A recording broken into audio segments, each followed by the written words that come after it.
In today's video, I'm going to teach you how to use Zapier with Microsoft Outlook to automate your workflow. Are you manually moving emails, tracking appointments, or sending follow-ups in Microsoft Outlook? What if those repetitive tasks could happen automatically, like saving emails to spreadsheets, sending Slack notifications, or creating calendar events without lifting a finger? In this walkthrough, I'll show you, step by step, how to connect Outlook with Zapier and build an automation from start to finish, even if you're brand new. Zapier is an online automation tool that lets your apps talk to each other. You can connect Microsoft Outlook with Gmail, Google Sheets, Slack, Notion, Airtable, and hundreds more. In Zapier, automations are called zaps, and every zap has two parts, a trigger and one or more actions. The trigger answers, "When should this run?" and the action answers, "What should happen next?" With Outlook, triggers can include things like a new email, a new calendar event, or a new contact. The moment that event occurs, Zapier starts the workflow.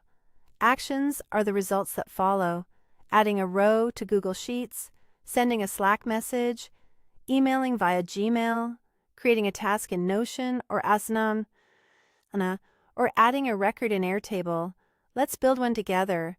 Go to the Zapier website and log into your account. Click Create and choose Zap to open the Zap Builder. In the Trigger section, search for Microsoft Outlook and select it. Pick your trigger event. Let's choose New Email if you want to track incoming messages. Then click Continue. Zapier will prompt you to connect your Outlook account. Log in and approve access, making sure permissions cover email, calendar, or contacts based on your trigger.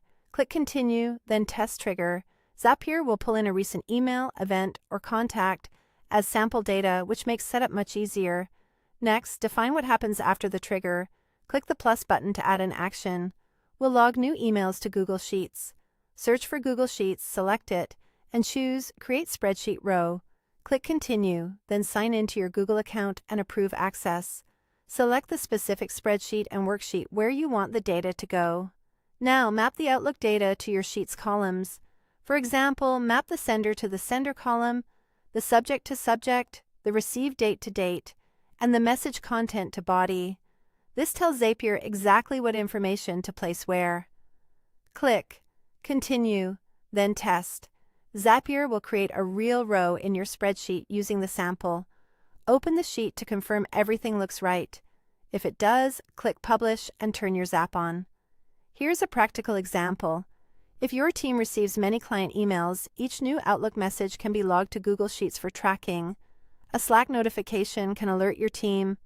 A task can be created in Notion or Asana for follow-up. And calendar events can be scheduled automatically.